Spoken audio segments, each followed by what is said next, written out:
Bandira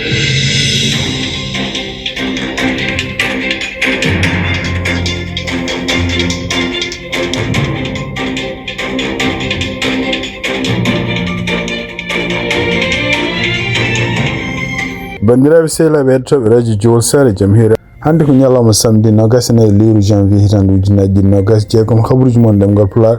tobi men bud modin gidar den ko tonto Minneapolis kambe police immigration kadi be bari hande neddo subak hande tonto Minneapolis haw naki ngoldo bargum kadi ma waden democrat en tonto sena saltade facture partner de wallude kambe homeland security pour fati budget mam khabruji men international ma na en tonto Brazil hono kanko president Lula o wonde ko Donald Trump yidi ko laamade aduna fof dum wadi fewjinde do odo organisation mo kanyum horu mum ke subi horu mum yon lamdo e kadi ko kanyum subo rol jeado hen kabruji men international chaki tortuden ko tonto Algérie on kanko journaliste Algérie naji godli goto Al Jazeera en woni o feli CAF o feli kadi FIFA de kanyum ko men jabani yettude Sénégal tiagal victoire men ko dum titre men burdu mawni do journal ma ngartu jonjoni e detuji modum siftin don tan hande ko aset nogas na liur janvier hitan ujinaji e nogas jeego ma ngartu jonjoni. أعزائنا المستمعين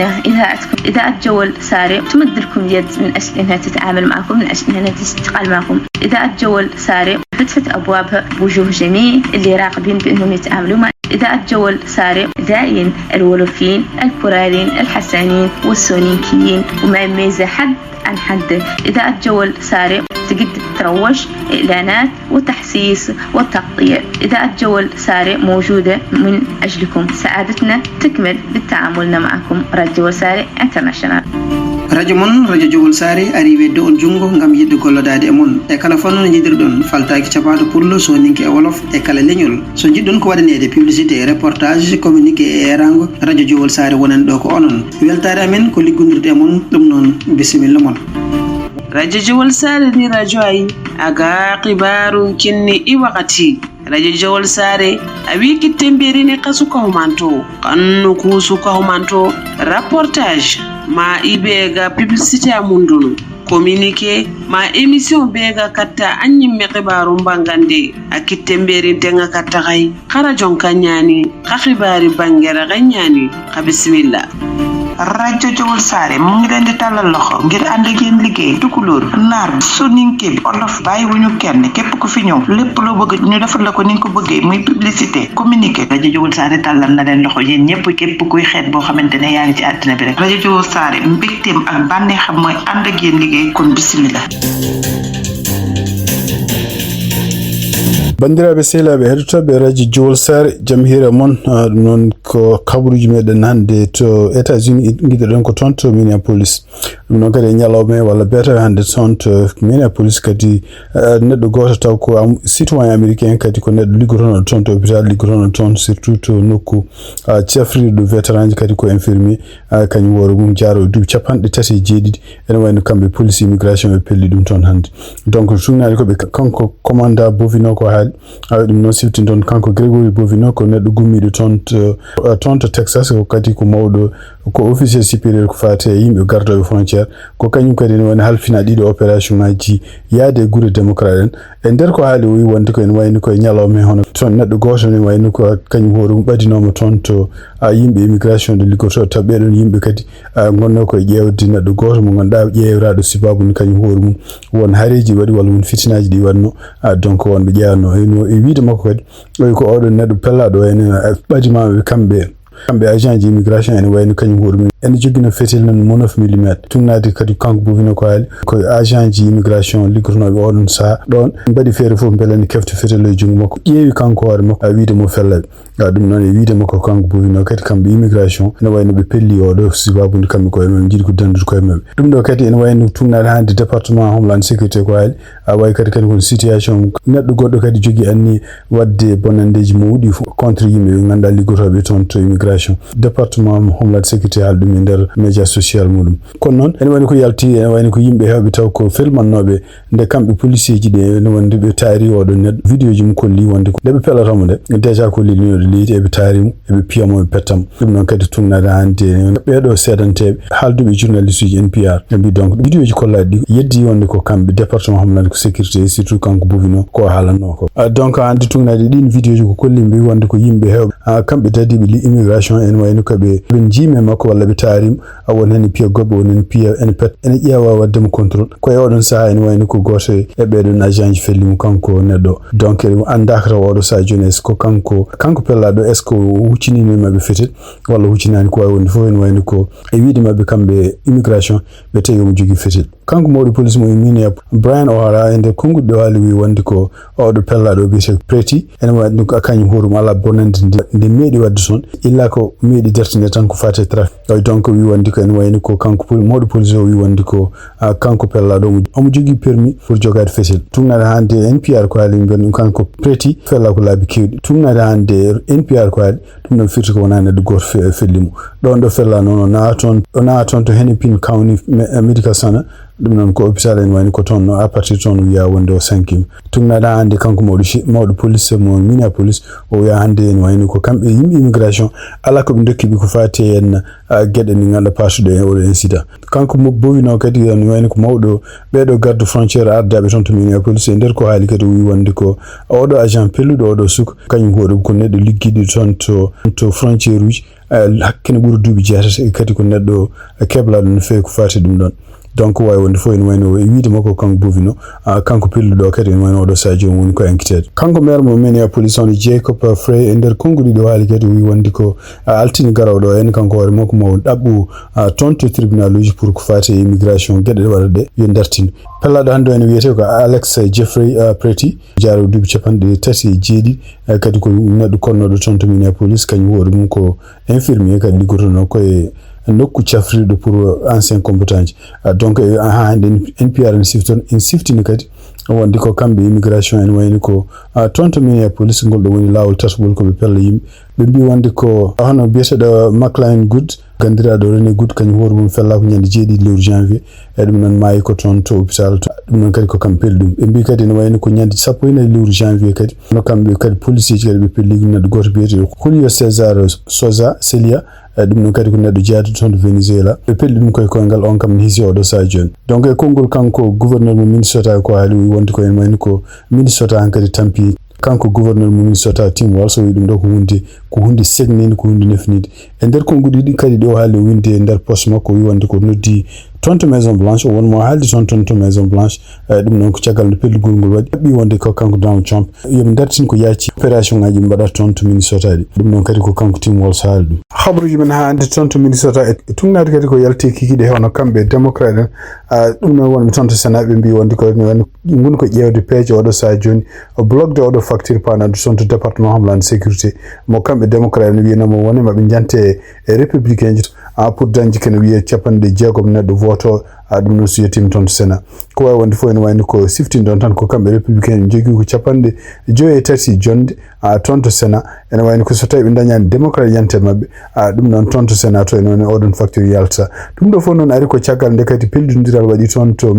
Minneapolis hono oɗo suka kadi liggotoɗo toon to hôpital uji cafuroji vétéran ji kañum hoore fella e beetawe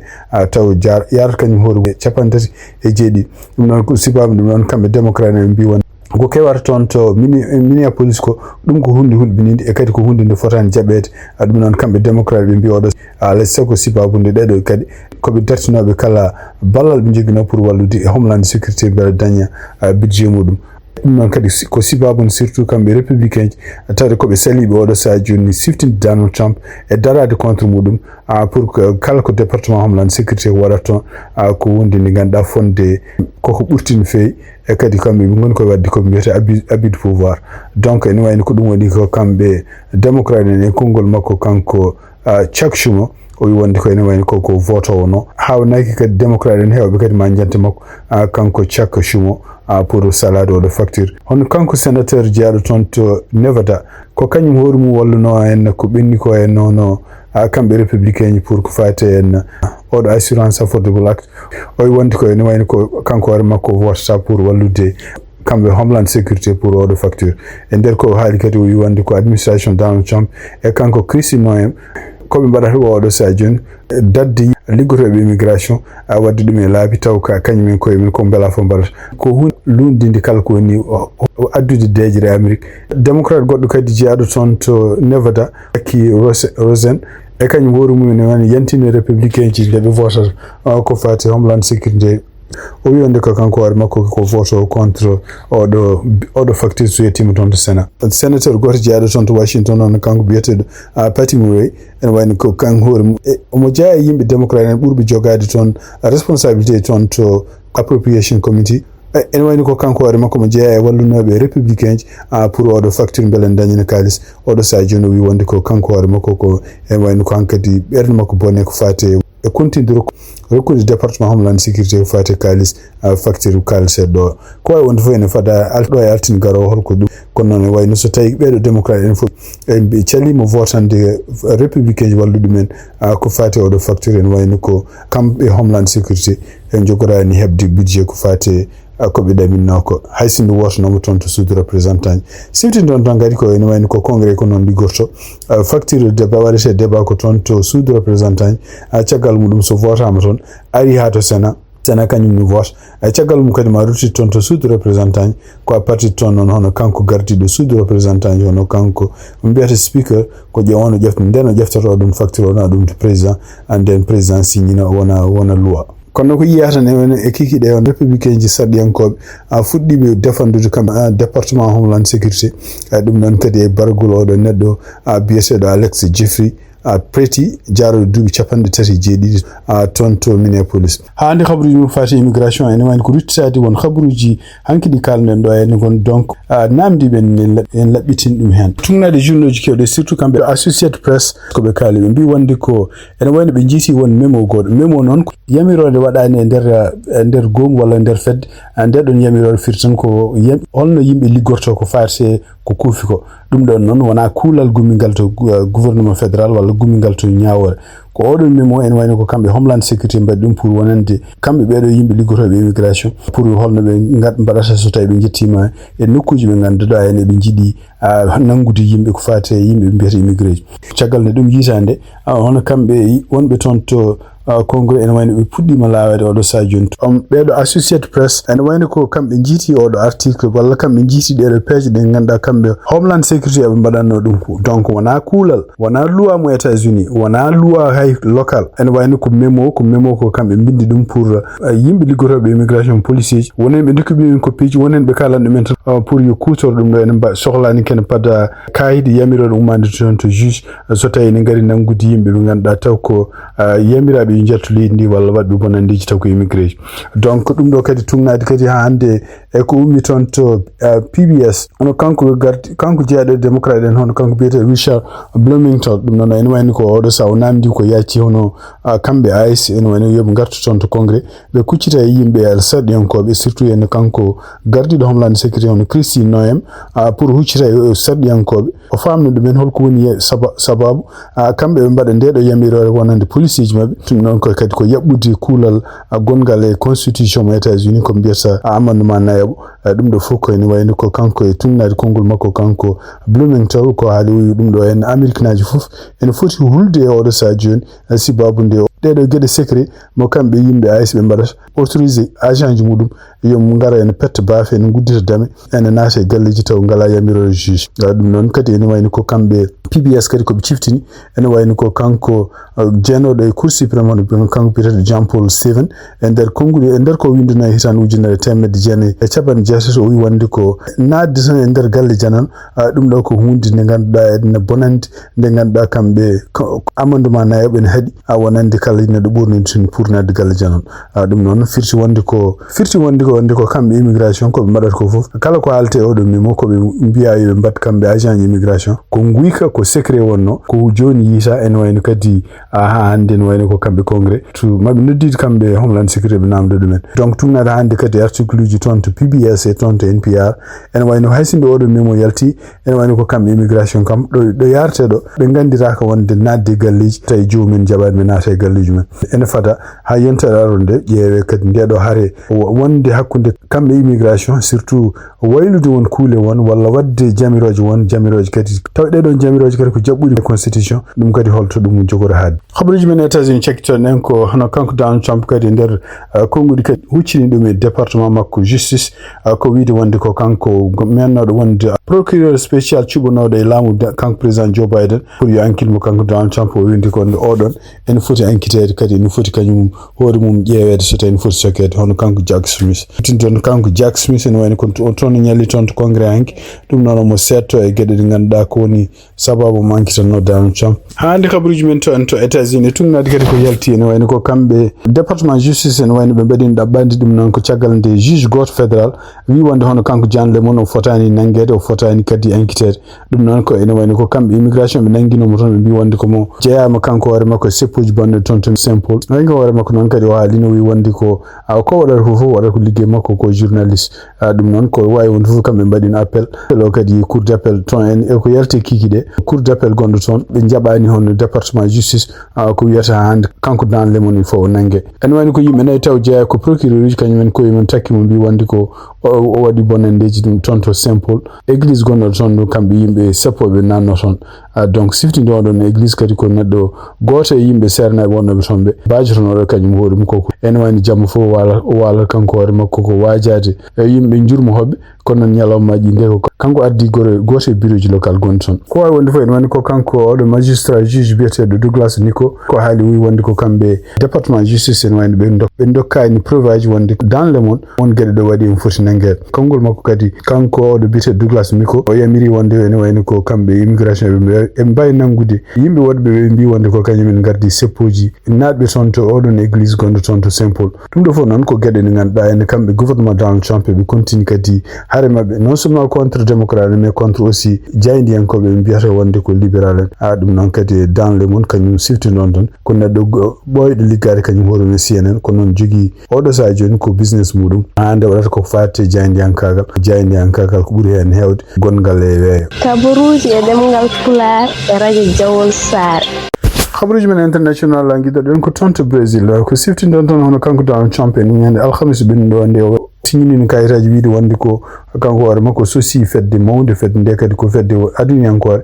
kañum hoore mum mbiyata ko conseil de paix noon ko wajoroɓe ko fati jamno dañira e aduna hen ndeɗon fedde noon e wiide makko kadi nde o signini kayitaji mum toon to Davos Suisse o wi wonde ko ndeɗon fedde ko kañum hoore mum ma wawa réglude kala caɗele ko fati haareji gonɗo e aduna ndeɗon fedde kadi ene no famira darade contre kala liggeyaji ɗi ganduɗa kamɓe Nations Unies ɓe mbaɗanno ɗum ene konngudi jaltude hande hono kanko président mo Brésil Lula e nder ko haali ko aljuma hanki o wi wonde ko hono kanko président Trump o yiɗi ko wonde maître aduna o fof ene woni ardade aduna o fof wonde dictateur surtout yen créde kanko hoore makko fedde taw ko wiyetede ONU ande ɗon fedde kadi kanko hoore makko inni ɗum ko fedde conseil de paix ene wayno ko kanko Lula kadi nder ko ɓeydi hen o Donald Trump fonno dogande ko fewnidde ONU so tawde yi wonde Nations Unies wonko woni ko fewani donc ko noon e wayno ko kañum wondaka ɗum ɗon o wi président Trump kañum hoore mum yiɗi ko sosde fedde wonde taw kañum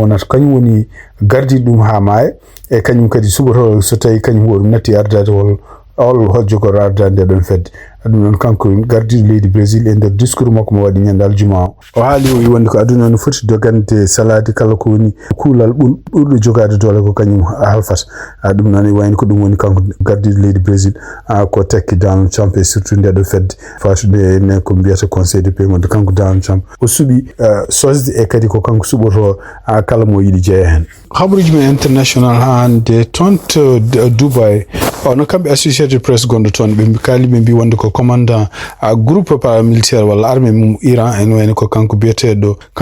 général Mohamed Pakpour kañum kadi ardi gardeɓe révolution toon to Iran e ko kañumen kadi dartini seppoji baɗannoɗi toon ɗi e nder konngudi ɗi o haali wi wonde ko kamɓe armée Iran e oɗo saha joni eɓe pewntino fewi kadi wona peɗeli maɓe goni koye pour fellisade ɗum ko rentindi kadi kamɓe États-Unis sibabune botoji maɓɓe oɗo saha joni kuppaɗi toon to Moyen Orient e ɗum noon ko diwanuji kamɓe Iran to ɗum goni tumnade kadi ko windade toon e journal gonɗo toon to Iran kadi kañum horum ɓadiɗo kamɓe laamu Iran oɗo journal biyeteɗo Nour News e nder ko haali wi wonde ko no oɗo général Mohamed Pakpou rentini kamɓe États-Unis kamɓe Israël yoɓe nden hoto jumde hisaji mabɓe donc en wayni ko kanko continue haala kadi wi wonde kamɓe révolution islamique o gonɗo toon to Iran en wayno oɗo saha joni no fewnitori ni meeɗani fewnitorade noon en wayno donc kala bonnandeji nde ko kamɓe États-Unis e Israël jiiɗi kamɓe Iran en wayno ɓe paari ɗiɗon bonnandeji donc siftin ɗon tan ko caɗele gonno toon to Iran tuggi guila ñande 27 lewru décembre non ko caggal nde seppoji puɗɗi toon seppoji oɗo saha joni kamɓe yimɓe activiste uji wallanoɓe ɓeɗon seppoji mbi wonde ko nangaɓe caggal seppoji ɗi ene hiise joni yettima kana wona 49 ujunere neɗɗo ɗum noon kadi ne wayno kadi ko yimɓe mayɓe hen oɗo saha joni ɓuuri kana wona ujunaji 5 neɗɗo tumnade hande habu Associated Press Hamoury men international tungnade journal binda toon to Sénégal ɓe mbi wonde ko journaliste algérien goto liggotoɗo kañum e journal Al Jazeera ɓe mbi wonde ko en wayni ko tugui Sénégal ko heeɓi oɗo coupe d'Afrique des Nations toon to Maroc dimanche ɓennuto to en wayni ko confédération africaine de football walla fédération internationale de football association donc FIFA et CAF hay goto e ɗiɗo organisation ngaji kañumen koye men mbaɗani ɓasaki walla mbaɗani konngol hollude jettaru mumen e Sénégal ay ɗum ɗon kadi ne wayni ko kanko ɗo journaliste biyeteɗo Hafide Deraji o wi wonde ɗum ɗo ko siti ko hunde hawnide no fewi ɗum ɗo ko hunde surtout ɗiɗo organisation ngaji mawɗi ɗum meeɗani wadde ɗeɗo gueɗe surtout salade yettude leydi gagnidi o wi ɗum ɗon noon e wiide makko kadi o wi ɗum ala ko bonnanta Sénégal par ce que aduna o foof yeeɓi victoire maɓe dañi o ko siftin ɗon toon ko kamɓe Lion Teranga ko kamɓe keeɓi victoire nde ɓe pote Maroc ɗum noon ko édition 37 bannoɗo toon to Maroc ngal ɗon kawtal kadi baɗi caɗele no fewi wonande surtout hakkude équipe aji maɓɓe kamɓe Maroc e Sénégal ɗiɓi yettade ni ha ɓurnude jokkodiral diplomatique gongal hakkude leydi Sénégal e leydi Maroc ko way wonde fof ene wayni ko oɗo journaliste kadi siftin ɗon toon ko journaliste liggotoɗo e Al Jazeera kono noon kañum hoore mum ko jeeyaɗo toon to Algérie bandiraɓe sehlaɓe heɗotoɓe radio Jowol Sare habruji min joganno on hannde ɗemgal Pulaar e oɗo ñalawma samedi 24 lewru janvier hitande ujunnaji 2026 gasi ha laaɓi en mbaal jaam ha janggo kadi on jarama.